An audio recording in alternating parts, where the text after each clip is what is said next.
Pertua, saya ingin melibatkan diri dalam perbahasan yaitu suatu akta untuk memindah dan memperluaskan Akta Pencegahan Jenayah 1959. Tuan Yang Dipertua, seperti yang kita maklum, peperangan dengan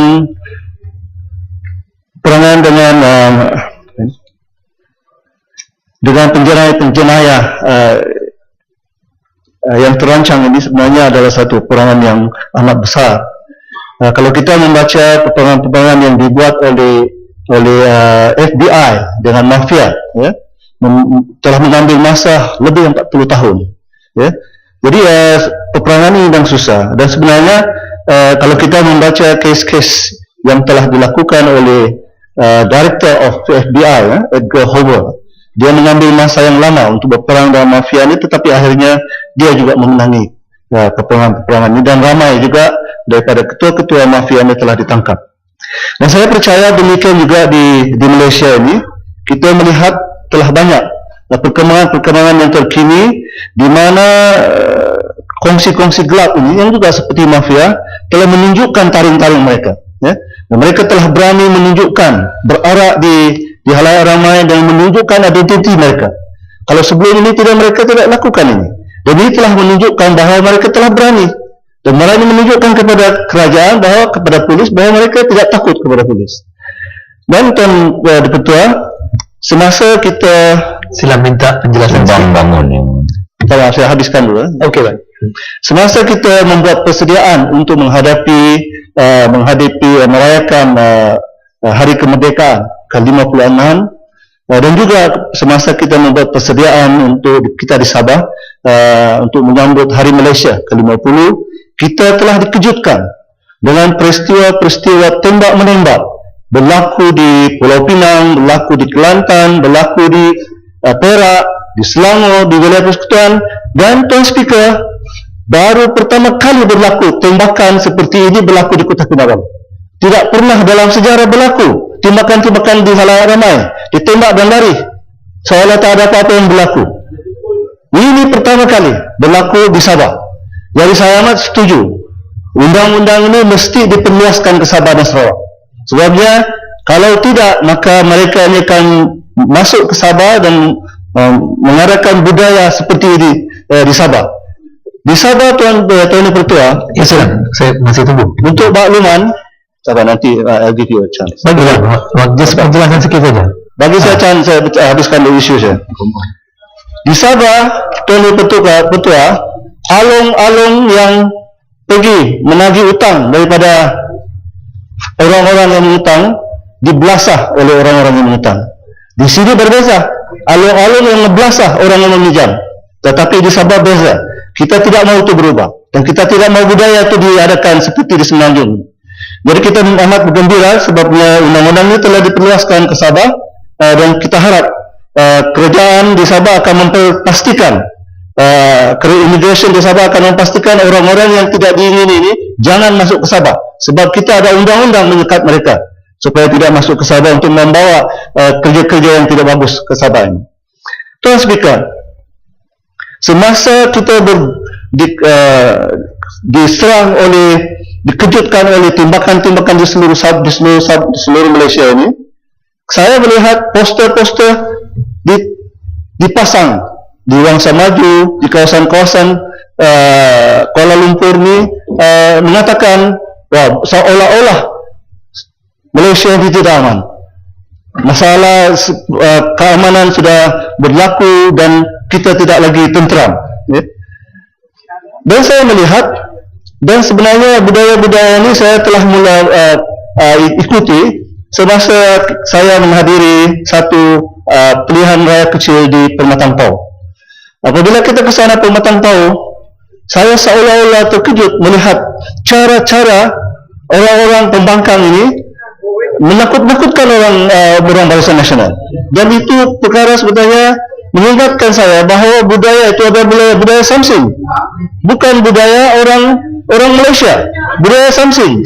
Jadi saya teringat bahawa berkemungkinan orang-orang Samsing yang telah dipakai untuk mengerjakan kerja-kerja ini.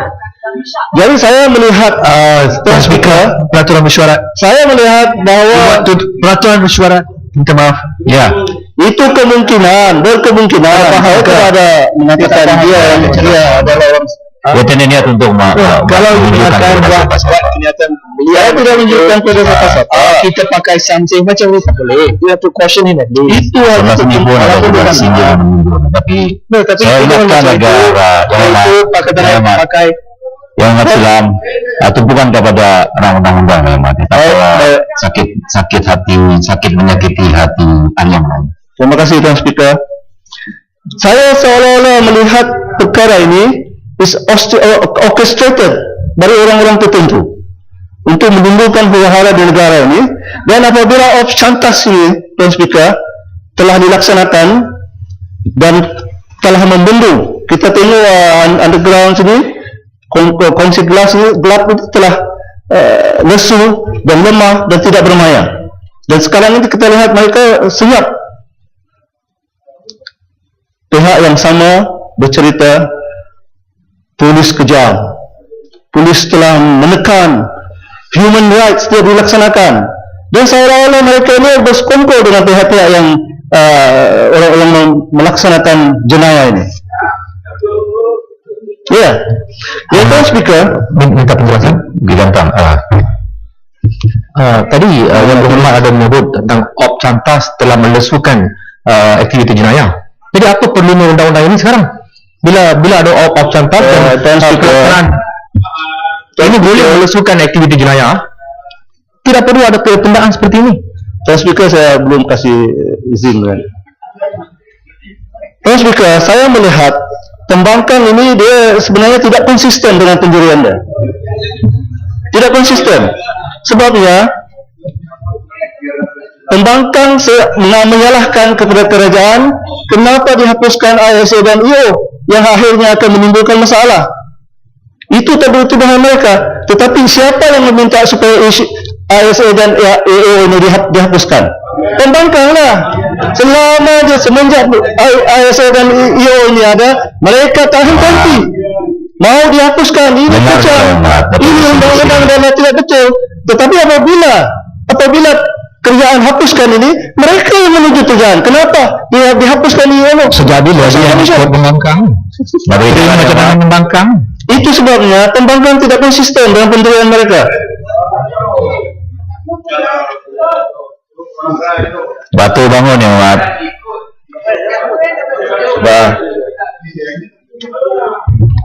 Silam tak bagi jalan ya, tak bagi jalan. Tuan Speaker, saya rasa Akta Pencegahan Jenayah 1999 memang harus diperbetulkan, sebabnya memang ada kelemahan-kelemahan yang berlaku. Kita tahu, sebagai peguam saya tahu, memang bukan senang untuk memberi saksi-saksi, membawa saksi-saksi untuk membuktikan di mahkamah. Polis mempunyai banyak masalah. Itu sebabnya ketua-ketua ataupun kingpin kepada kongsi gelap ini selalu terlepas daripada ditangkap oleh polis. Sebab mereka pandai, mereka tidak akan terlibat. Mereka memberi arahan saja. Bagi ruang sikit minta penjelasan. Mereka memberi arahan saja kepada orang-orang di bawah yang ditangkap oleh polis. Saya datang ke Parlimen. Mantap, bagi jalan ya Mat. Ya, dia bagi titik bangsa, Subang dulu. Silam, setujukan silam. Kalau kita lihat negara-negara maju seperti Amerika, UK, dan juga Singapura, for example, kita lihat undang-undang detention without trial ini masih dikekalkan dalam negara mereka. Dan kalau kita lihat di Singapura contohnya, ada Disember 2001, dia telah menahan 15 warga mereka yang mereka anggap tidak dapat bukti jenayah yang dilakukan. Kemudian Ogos hingga September 2002, 21 warga negara Singapura ditahan atas akta yang sama. Kemudian Februari 2006 juga ada 3 warga negara ditahan atas akta yang sama tanpa trial. Apa yang saya nak tekankan ialah dalam masa yang sama negara Singapura ini disenaraikan dalam Global Peace Index 16 daripada 122. Di dalam Asia dia terletak nombor 1 dari segi kedudukan peace dalam. Apakah pendapat orang Islam bahawa sebenarnya holistic approach untuk kita menjaga keamanan ini bukan saja kita terpaksa teruskan operasi Cantas, tetapi kita juga kena ada undang-undang yang boleh menangani masalah-masalah kekurangan bukti yang kita tahu mereka ini adalah penjenayah yang mastermind yang duduk di dalam rumah atau di pejabat tanpa keluar menggunakan hitman untuk melakukan jenayah. Saya memang bersetuju dengan Titi Wangsa. Sebenarnya data-data yang diberi memang benar, dan sebenarnya saya percaya we must instill fear among these people supaya kita boleh bergerak. Kalau kita tidak takutkan mereka, mereka akan melaksanakan kerja-kerja yang jahat mereka. Jadi ini tuan speaker, jadi itu sebabnya pindaan ini perlu dibuat. Mereka akan takut, kingpin ini akan takut apabila dia tahu dia boleh ditangkap, masukkan dalam jail. Jangan kita bercerita tentang undang-undang asas. Saya juga seorang peguam, saya tahu undang-undang asas kita mesti seorang itu mesti didapati bersalah sebelum disabit. Jadi ini perkara memang benar, tetapi dalam keadaan kita menghadapi kongsi gelap ini, kita tidak boleh gunakan undang-undang yang biasa. Mereka ini adalah orang-orang yang kaya, punya banyak duit, mereka punya uang, boleh banyak pengaruh. Jadi kita tidak boleh gunakan ini. Dan dia boleh menggunakan saksi peguam-peguam yang canggih-canggih seperti dia daripada sebelah untuk membela mereka. Jadi ini tuan speaker, tidak boleh digunakan undang-undang biasa. Kita mesti instill fear. Kita mesti takutkan mereka ni supaya mereka akan takut, ya.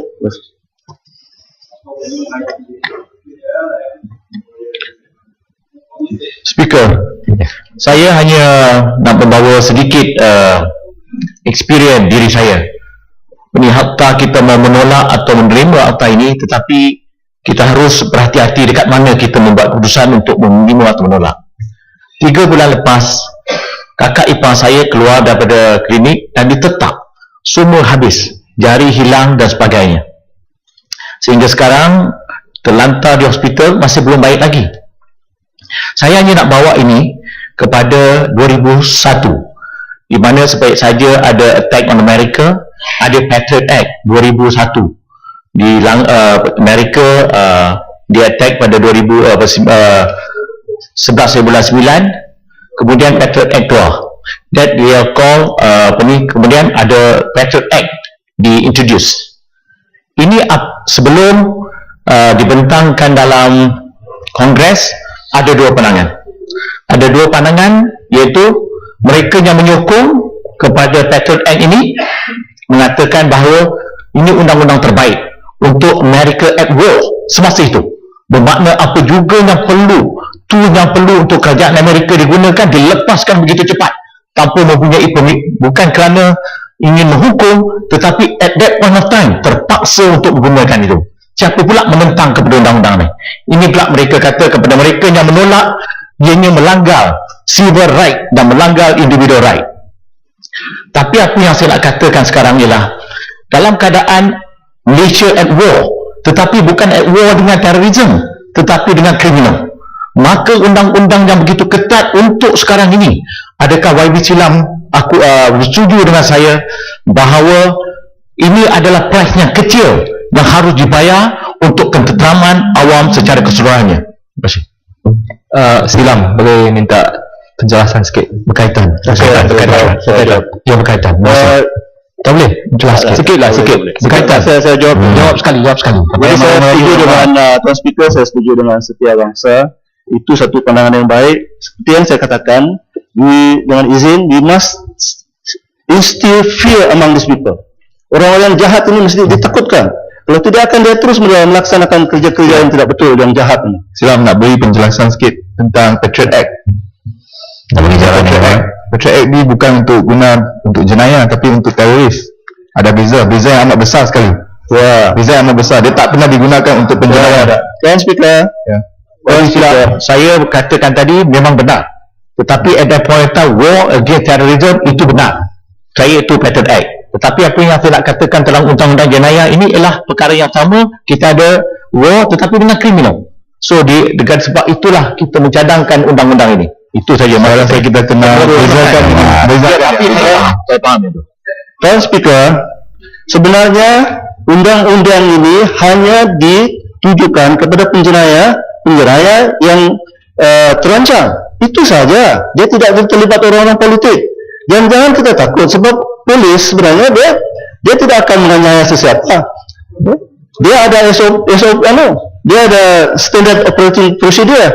Kalau dia salah menjalankan tugas, dia boleh diambil tindakan. Jadi ini sebenarnya semua rekaan, spekulasi daripada pembangkang bahawa polis akan melaksanakan kekejaman dengan undang-undang yang ada. Tidak. Ini undang-undang hanya dihaskan kepada kongsi gelap. Kongsi gelap itu saja. Kenapa kita mau bela? Kenapa kita mau bela kepada kongsi gelap? Sebabnya kita bersatu hati semua untuk membentas kongsi gelap ini. Sebab mereka melaksanakan kerja-kerja yang tidak betul. Tetapi Tuan Speaker, saya terbaca di surat khabar baru-baru ini dan saya terkejut. Sebabnya ada beberapa orang politik di Pulau Pinang telah terbukti bahawa mereka ini disokong, dibiayai dalam pilihan raya oleh kongsi gelap. Ini. Jadi, bacalah surat khabar. Dalam surat khabar, wakil rakyat di sana dibela. Saya minta undang-undang, Menteri Dalam Negeri saya minta pindah juga undang-undang ini. Mana-mana wakil rakyat yang dibiayai oleh kongsi gelap akan tidak boleh bertanding dalam pilihan raya. Dan kalau mereka menang, mereka juga akan kosongkan kursi mereka. Sebab ada bukti. Dan saya minta polis supaya siasat ini sebenarnya. Kalau betul-betul mereka ini dapat uang daripada kongsi gelap, mereka harus mengosongkan kursi mereka. Sambil bangun ya, Ahmad. Tidak, saya akan habiskan sekejap lagi. Jadi orang sikit di jalan. Nak sokong ni. Tuan Speaker.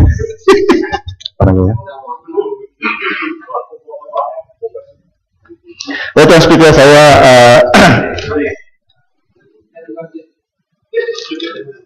itu sahaja Tuan Speaker yang saya akan. Saya rasa sudah lewat maghrib sudah. Saya ucapkan terima kasih dan saya menyokong penuh kepada pindahan undang-undang. Sekian, terima kasih.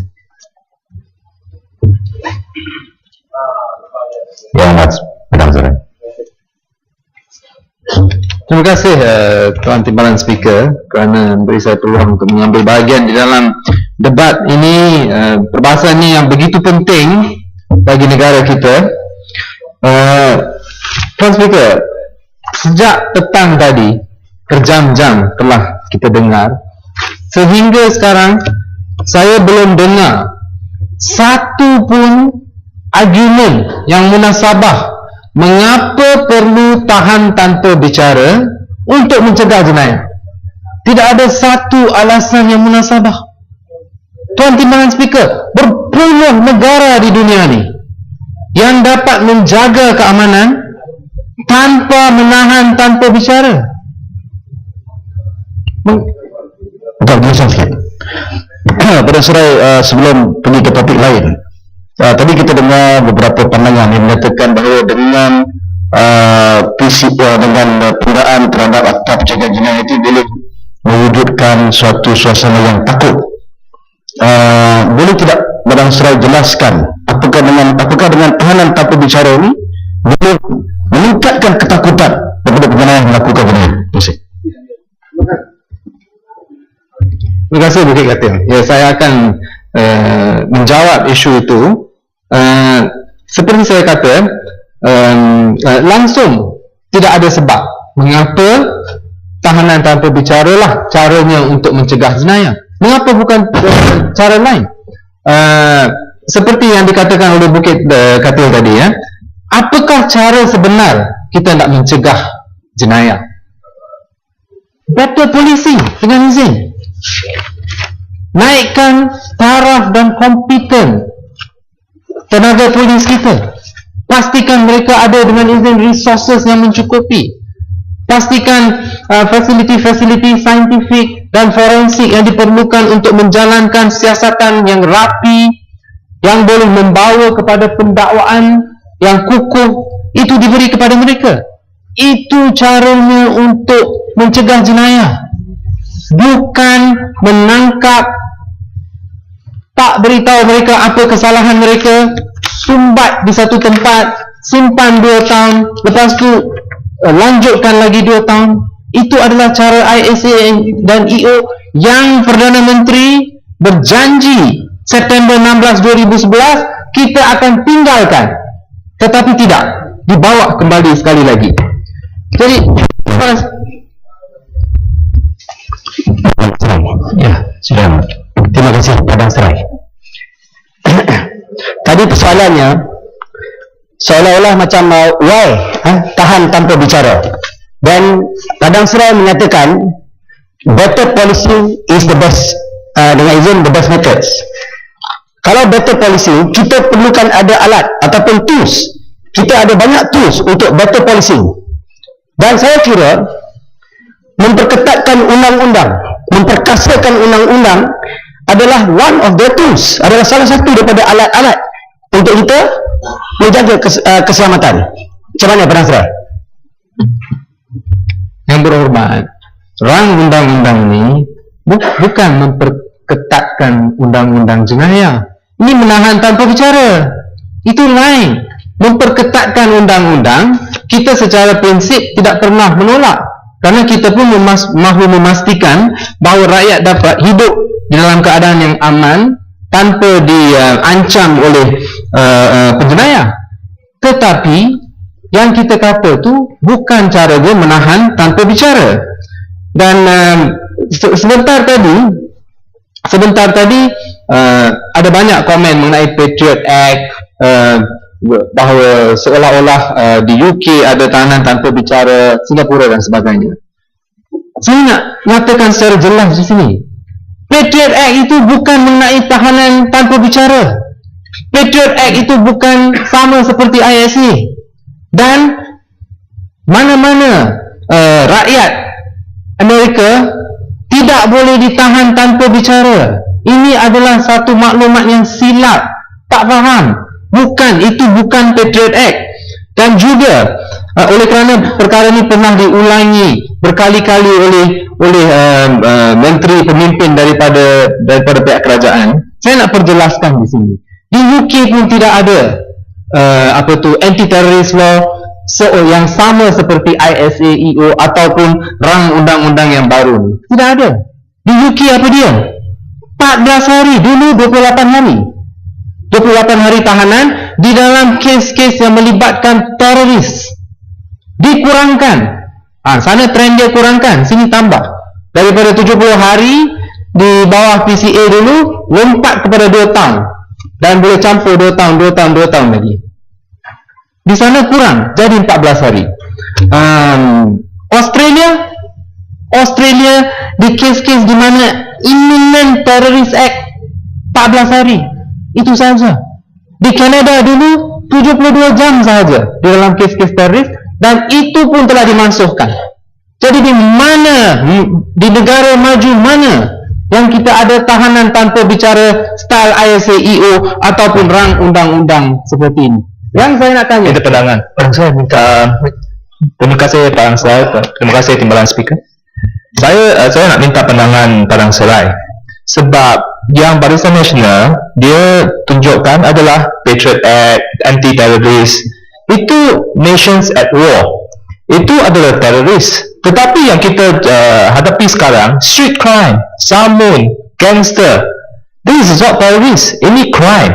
Saya kadang-kadang saya rasa mereka confused, mereka tidak dapat bezakan antara teroris dengan kriminal. Ini masalah yang mereka hadapi, dan saya minta pandangan Padang Serai. Padang Serai, isu yang sama. Boleh saya minta penjelasan sebelum ucapan diteruskan? Saya pun tertarik tentang perbandingan dengan isu terorisme dengan jenayah. Tadi ada ahli berhormat yang daripada Barisan Nasional, saya terlupa, yang bangkit isu, contoh mafia di Amerika Syarikat, dan macam mana J. Edgar Hoover berjaya akhirnya mengatasi masalah jenayah tersusun oleh mafia. Itu betul. Contoh itu tepat, Tuan Speaker. Tapi apa yang kita boleh belajar daripada itu ialah apakah sistem perundangan yang digunakan dan macam mana polis digunakan. Dan yang penting sekali, sistem perundangan mereka pada masa itu sampai sekarang untuk mencegah jenayah ialah kuasa untuk tangkap dan tahan seorang dan bawa ke mahkamah berapa lama? 24 jam. Itu saja. 24 jam. Bukan kes teroris, teroris itu lain. Teroris itu macam Padang Serai sebut, untuk orang-orang yang bukan Amerika Syarikat mungkin boleh tahan tanpa bicara. Warga negara mereka tak boleh tangkap tanpa bicara. Tapi untuk kes jenayah, mereka mengatasi mafia dan undang-undang yang hanya benarkan polis tangkap tahan 24 jam, mesti bawa ke mahkamah dan bicara. Itu yang berlaku. So itu kita kena faham. So apakah di Malaysia sistem perundangan sekarang, kanun atau acara jenayah memberi kuasa untuk polis kita, pilihan kita tangkap seorang yang disyaki melakukan jenayah berat ke pun, bawa ke magistrate dan boleh riman 14 hari dari tempoh lengkapnya 15 hari. 15 hari hanya untuk siasat saja. Tak perlu bawa ke mahkamah. Lepas tu baru boleh di mahkamah. Kenapa? Jadi persoalannya, saya minta pandangan daripada Padang Serai, dan ini baru mesti difahami oleh semua ahli berhormat di sini. Kuasa yang dipegang oleh PDRM sekarang cukup besar. 15 hari you ada untuk simpan seorang dalam riman hanya untuk siasatan. Kenapa polis kita tidak boleh membuat tugas mereka? Tugas mereka kita bagi kuasa, you boleh tangkap atas reasonable suspicion. Tangkap siasat. Kenapa tak boleh buat kerja mereka secara profesional? Dan di inilah patut jadi tumpuan kita, melengkapkan mereka supaya mereka boleh buat kerja itu lebih baik dan bawa mereka ke penjenayah. Dan saya beri satu contoh sebelum saya akhir pencerahan saya. Contoh yang terbaik adalah dalam jawapan daripada Menteri Dalam Negeri sendiri yang masih ada berada dengan kita. Bila dia menjawab rakan saya daripada Selayang, jawapan yang baru keluar 1 Oktober, dan ini contoh yang sangat terbaik bila kita tanya apakah alternatif, macam mana polis kita boleh menangani masalah yang kita ada. Bila kita tahu ada masalah, ada penjenayah, ini contoh dia. Operasi kita gunakan contoh Ops Cantas itu sendiri. Ops Cantas dibuat, mereka polis tiba-tiba mereka buat intensive activity yang bagus, lebih kurang sebulan. Okey, hasil dan saya baca daripada jawapannya, hasil daripada operasi yang dijalankan sehingga 18 September 2013, seramai 212,000 orang lebih kurang yang disyaki telah dibuat tapisan. Sebanyak 8,898 orang dah ditangkap. Bagus, kita ucap syabas kepada polis. Dan ini penting, sebanyak 289 senjata api dan senjata berbahaya telah dirampas. Lebih baik kita ucap syabas. Sekarang satu langkah saja, bawa ke mahkamah dan tuduh. Sebab saksi siapa? Yang tangkap itu saksi, yang tangkap senjata ini adalah polis. Tak perlu apa-apa lagi, bawa ke mahkamah, tuduh, hantar ke penjara. Itu saja. Apa salah? Dan jangan berhenti sekarang, buat secara berterusan. Minggu depan, bulan depan, jangan berhenti. Itu cara dia. Jadi persoalan juga soal, kenapa buat sekarang saja? Ya, kenapa tidak dibuat 5 tahun dahulu, 4 tahun dahulu, 3 tahun dahulu? Kembalikan mic kepada Padang Serai. Baik, saya hantar balik pada Padang Serai. Inilah cara, ya, sebab ada soalan yang dibangkit oleh beberapa yang berhormat. Apakah option dia? Soalan daripada Titi Wangsa memang wajar. Dia nampak macam tak ada jalan lain. Kita perlu pergi kepada detention without trial. Saya kata tak boleh, tak perlu. Dan saya minta pandangan daripada Padang Serai. Terima kasih Tuan Speaker. Terima kasih Bayan Baru dan Subang.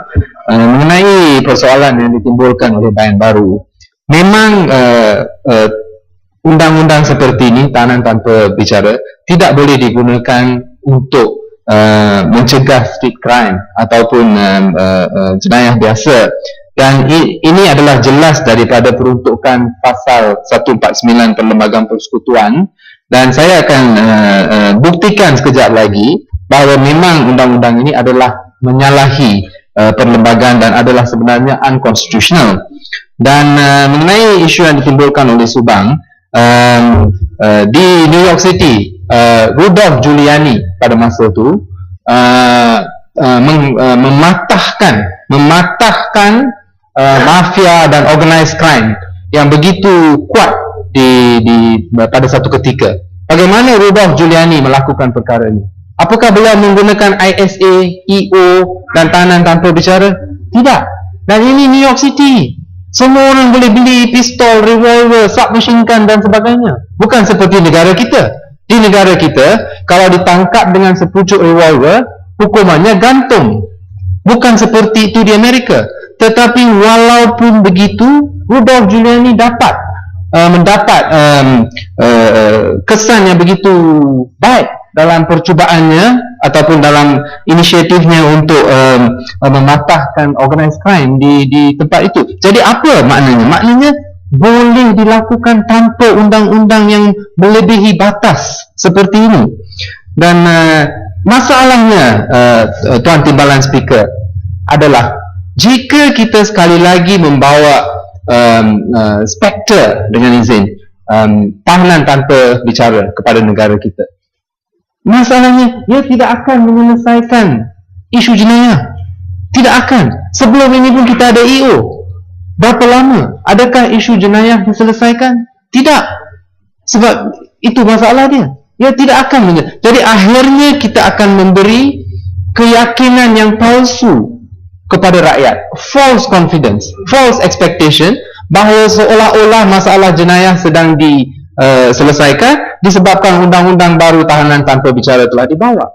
Dan ini seolah-olah memperdaya rakyat, kerana akhirnya mereka rasa seperti lebih selamat, tetapi sebenarnya tidak, kerana tahanan tanpa bicara tidak akan mencegah jenayah di negara kita. Isu yang dibangkitkan, saya kembali kepada isu menarik yang dibangkitkan oleh Bayan Baru tadi. Kalau kita tengok, saya kata tadi, undang-undang tahanan tanpa bicara tidak boleh digunakan untuk jenayah biasa. Pasal 149 adalah jelas, subversion, substantial body of persons threatening the federation. Dan saya baca di sini, saya ada di sini ucapan oleh Timbalan Perdana Menteri Tun Abdul Razak bin Hussein daripada Hansard, yang membuat ucapan pada pembacaan kedua Internal Security Bill di Dewan Rakyat pada 21 Jun 1960. Amat menarik, Tuan Timbalan Speaker, dan saya baca di sini. I come now to part 1 of the bill, and in particular to chapter 2, which provides powers of preventive detention.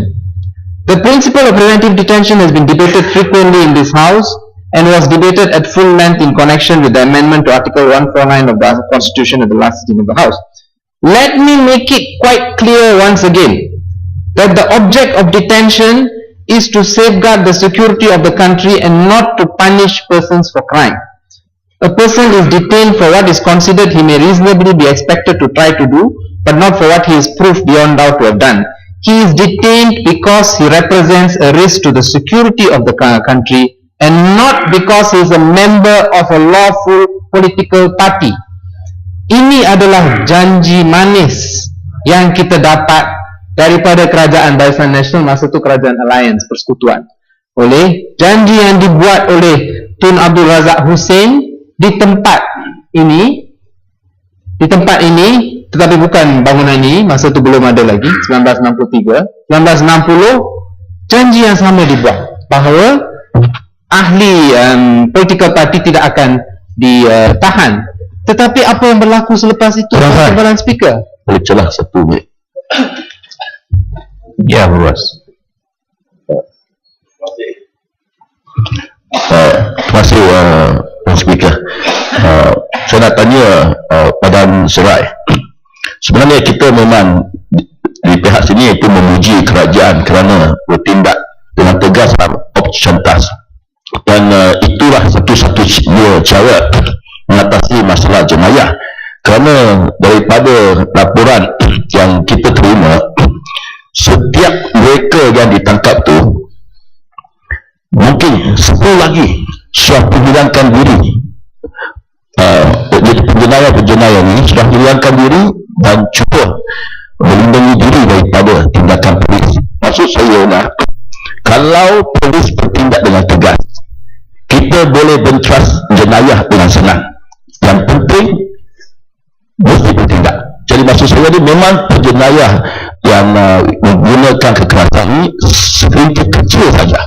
Kalau kita tangkap segelintir kecil daripada segelintir kecil ni, semua akan hilangkan diri kerana ketakutan kepada polis. Jadi itulah pada pandangan saya, itulah cara untuk mengatasi jenayah di Malaysia, dan bukan mengubah undang-undang yang menghakis hak asasi Malaysia. Setuju atau tidak? Kerana kita takut khawatir undang-undang sedemikian akan menghakis hak asasi rakyat jelata Malaysia yang perlu dilindungi, seperti yang dilindungi di bawah peraturan kita, bawah persekutuan kita. Setuju atau tidak? Saya nak bagi jalan ini. Okey.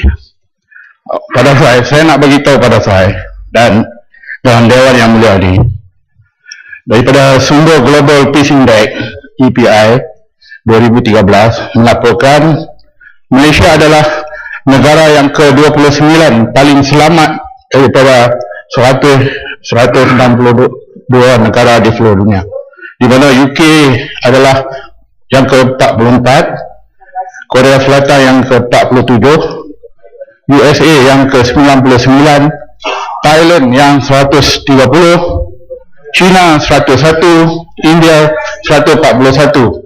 Jadi saya yakin ini kerana ISA yang kita amalkan dulu, di mana kita berada dalam keadaan yang selamat sampai hari ini. Jadi saya rasa apa yang kita nak persembahkan ini, kita rasa untuk keselamatan kita semua.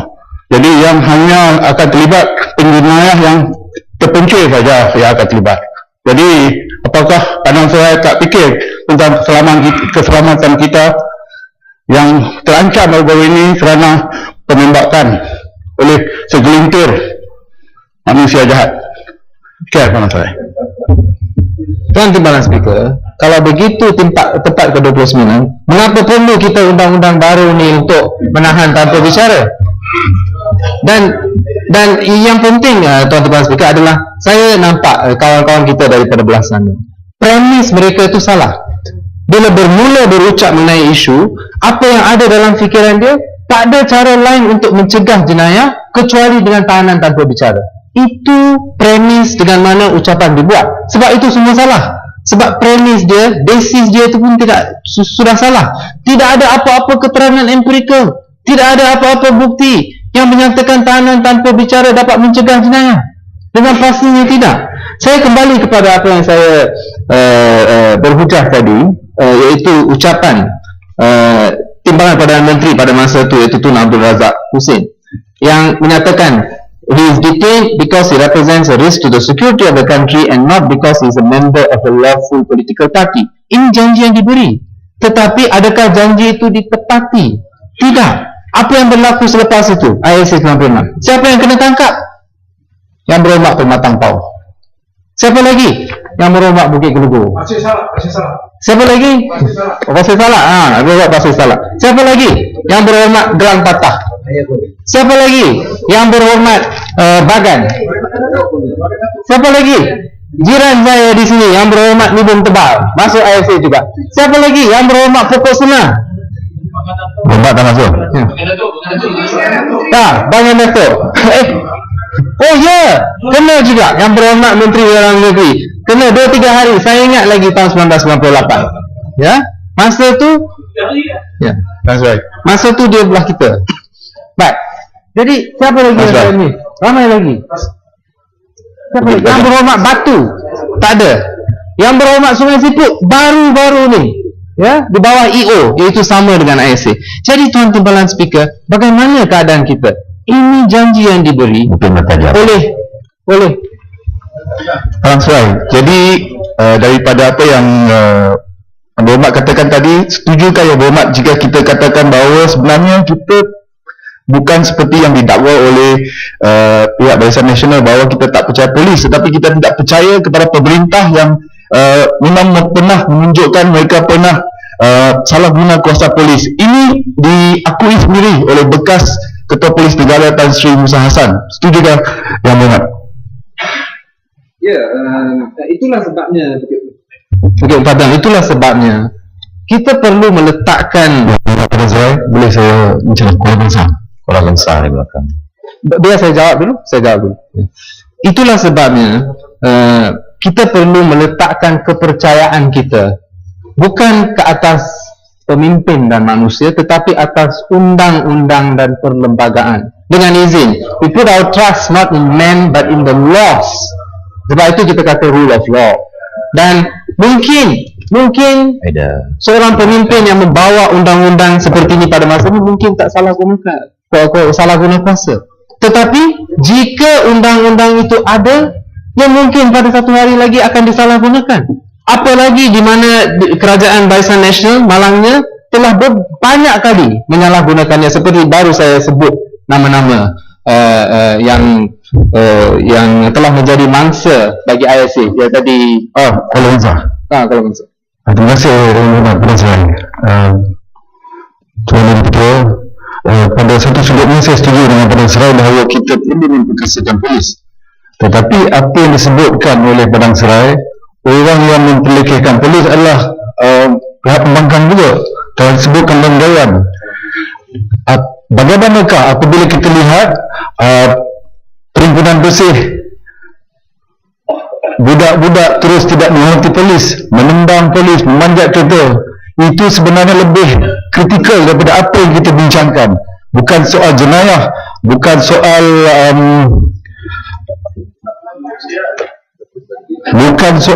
jenayah, tetapi lebih daripada itu soal anarki, elemen anarki yang telah ditanamkan. Jadi lebih bahaya daripada apa yang kita bincangkan. Jadi pada saya tool yang kita perkenalkan ini adalah satu tool yang begitu sederhana, kerana elemen-elemen yang ditanamkan seperti mana yang disebut dan seperti mana yang dibuat adalah bercanggah. You are very hypocritical in that sense. Dan kalau kita lihat, kalau pendekatan kepada operasi, apakah guna ops adalah satu operasi, satu perkara yang kita buat secara intensif. Adakah Yang Berhormat mengatakan setuju nak menggunakan cara itu setiap bulan, operasi Januari, Februari, seterusnya sampai Disember ke Januari tahun depan? Adakah kita sakit kita terus pergi operation every? So prevention is still better than cure. Dengan izin. Terima kasih. Terima kasih. Yang Berhormat, adalah langsung tidak benar bahawa pembangkang memperlekehkan pegawai polis ataupun PDRM. Tidak pernah. Apa yang kita kata? Kita menyoal setiap salah guna kuasa, mahupun di pihak pemimpin kerajaan ataupun NACC ataupun PDRM, atau sesiapa yang menyalahguna kuasa, sesiapa yang menindas rakyat, kita soal. Dan setiap kali kita mengkritik polis adalah dengan tujuan apa? Supaya dapat memperbaiki badan polis kita, PDRM kita, untuk memperbaiki supaya kita ada satu lagi institusi, kita hendakkan institusi yang menjadi world class. Kita mahu dunia bangga dengan institusi-institusi dalam negara kita, termasuk Dewan ini, termasuk NACC, termasuk Badan Kehakiman. Sebab itu kita kritik. Kalau kita tak kritik, yang salah kita tutup mata, apa akan jadi kepada institusi polis? Itu dia. Yang Berhormat, saya Menteri Dalam Negeri, Yang Berhormat Menteri Dalam Negeri tahu saya dah bertahun-tahun mengkritik PDRM mengenai isu mati dalam tahanan polis. Tetapi saya nak beritahu, sampai hari ini bila saya jumpa pegawai-pegawai polis termasuk yang tinggi dan rendah, mereka begitu cordial dengan saya. Mereka kata, ya ada juga isu-isu ni, baik juga kita timbulkan. Sebab susah mereka yang ada di dalam PDRM sendiri nak kritik. Tapi mereka tahu ada benda-benda yang berlaku yang tak betul. Jadi apabila kita kritik, itu adalah sesuatu yang baik dan bukan bermakna kita ada tujuan yang buruk terhadap PDRM. Mengapa kita perlu buat seperti itu? Tidak benar langsung. Ya. Pada saya minta penjelasan. Saya dapat pandangan yang tadi tentang dulu. Subang. Bagi laluan. Maksud saya tadi tentang tidak menghormati undang-undang. Di manakah yang nak letakkan degree di antara jenayah terorisme dengan anarki? Saya rasa isu anarki tak timbul. Siapa? Isu anarki tak timbul. Siapa yang melakukan perkara anarki? Jika ada sesiapa yang melakukan sesuatu yang menentang undang-undang di dalam mana-mana perhimpunan aman, ambil tindakan. Sebelum setiap perhimpunan aman yang kita jalankan, kita kata kalau ada yang membuat perkara yang tak betul, yang melanggari undang-undang, ambil tindakan. Tetapi apa yang kita lihat, orang yang datang mengambil bahagian dalam perhimpunan aman, mereka yang diperlakukan dengan cara yang salah menjadi victim ataupun mangsa kepada polis brutality dan sebagainya. Itu yang kita lihat, bukan yang seperti terbalik seperti ini. Subang. Terima kasih Tuan Speaker dan terima kasih kepada Padang Serai bagi laluan. Penjelasan yang saya minta adalah berkaitan dengan apa yang disebut tadi oleh Kuala Kangsar. Sebab di sini Kuala Kangsar sebut anarki dan Padang Serai telah menjelaskan apa beza dia, dan anarki itu sebenarnya adalah satu perkataan emotif. Apa anarki ini pandangan subjektif pada satu orang ke satu orang. Apa lebih baik, terorisme adalah konsep yang lebih jelas. Tapi terorisme kita dah dalam Dewan ini pun sudah luluskan undang-undang, dan ini penting kita kena ingat, untuk kes-kes teroris adalah orang yang sanggup membunuh orang, cederakan orang, musnahkan harta awam semua atas ideologi. Itu yang dia sanggup buat. Ini yang paling serius kategori jenayah. Tapi kategori itu pun undang-undang yang diluluskan di sini, SOSMA Security Offences Special Measures Act, mewajibkan pihak berkuasa bawa mereka ke mahkamah. Lepas tahanan sebulan mesti dihadapkan di mahkamah dan dibicara. Kita boleh buat itu dengan teroris. Apakah kenapa kita tak boleh buat dengan yang kita tuduh adalah penjenayah? Itu satu. Tapi yang isu yang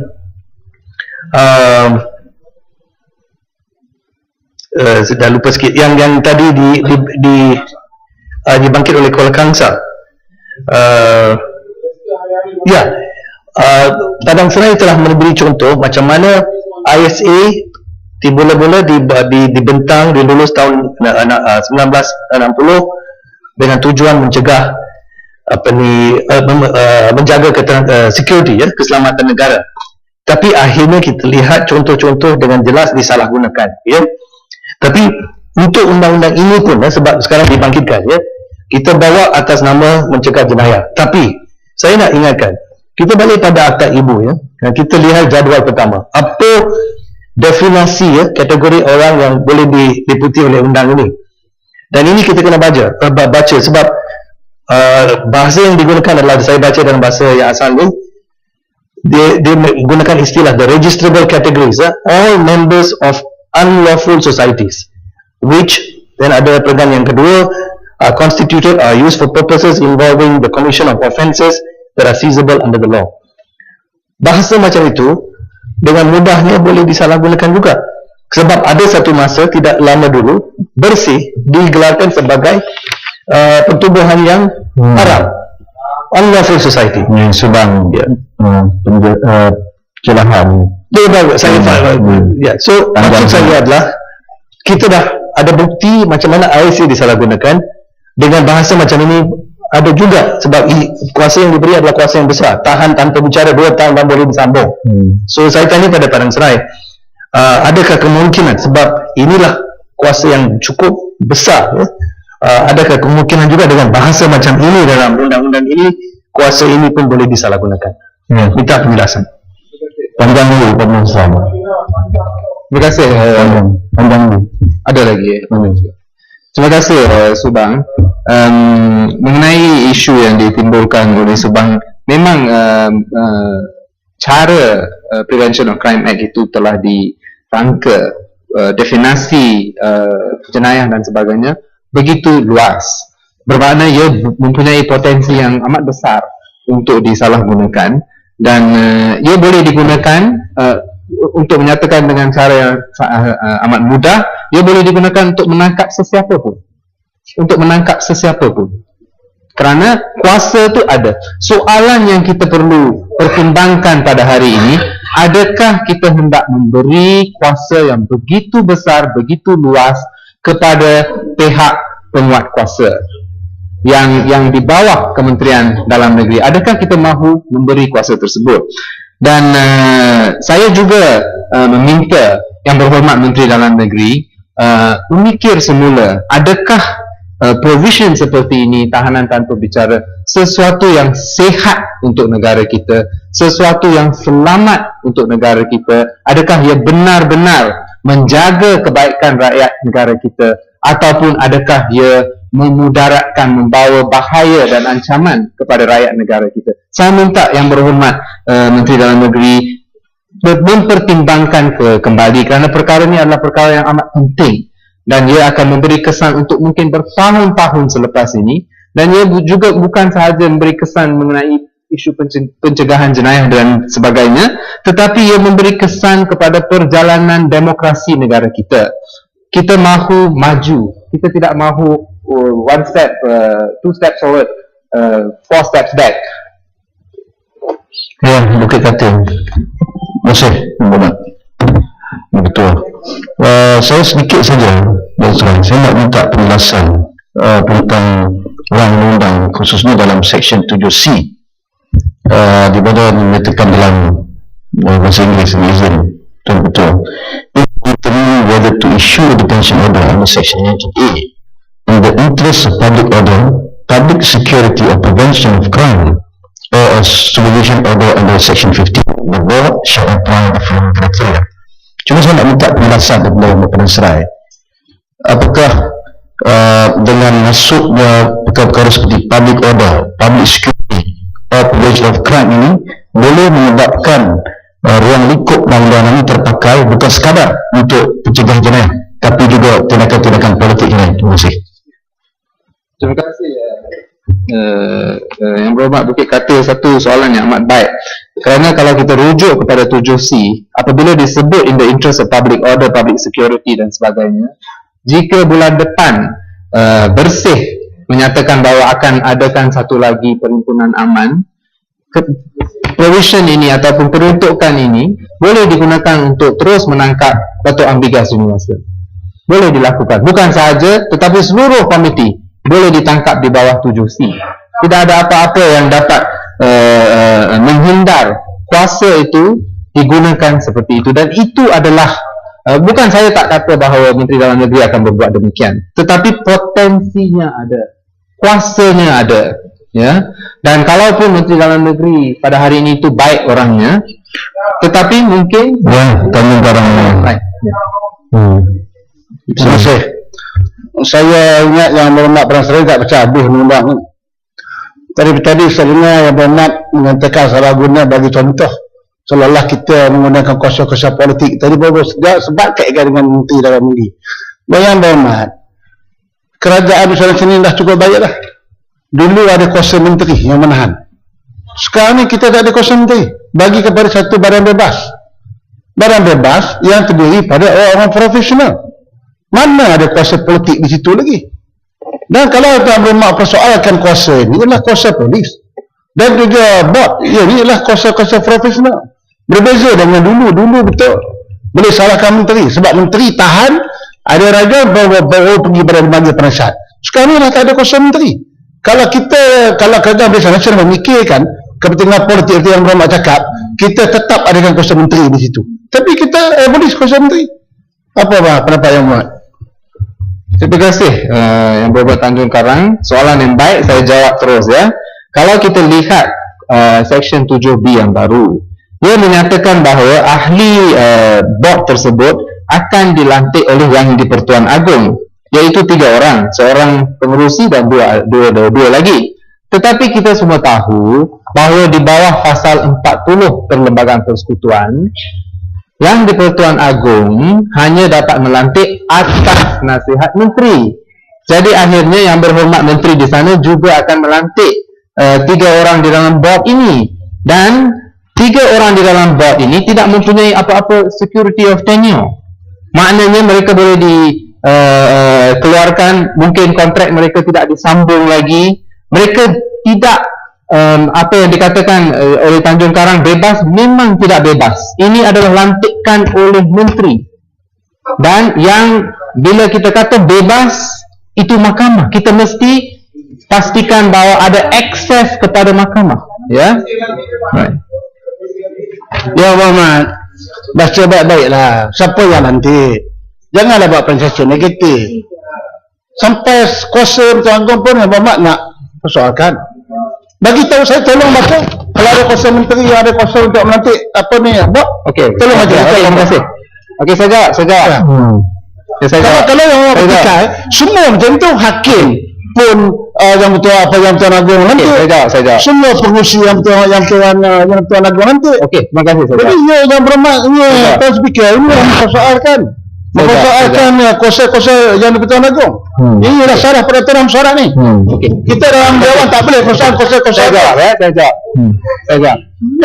Jangan lama kena tarik balik. Hormat jelas. Kalau saya tak puas hati, saya nak minta supaya hakim yang tu Tuan Timbalan Speaker, biar saya jawab dulu. Tanjung Karang mesti baca Perlembagaan Persekutuan dulu sebelum berujar. Pasal 40 yang di Pertuan Agong akan membuat lantikan atas nasihat menteri. Ini Perlembagaan Persekutuan, dan yang di Pertuan Agong tahu tugas. Tuanku, dia tahu, yang di Pertuan Agong tahu tugas. Yang di Pertuan Agong kita selalu menurut perlembagaan. Yang tak menurut perlembagaan adalah ahli Barisan Nasional. Tak pernah menurut perlembagaan. Baca dulu perlembagaan, ya, baca dulu.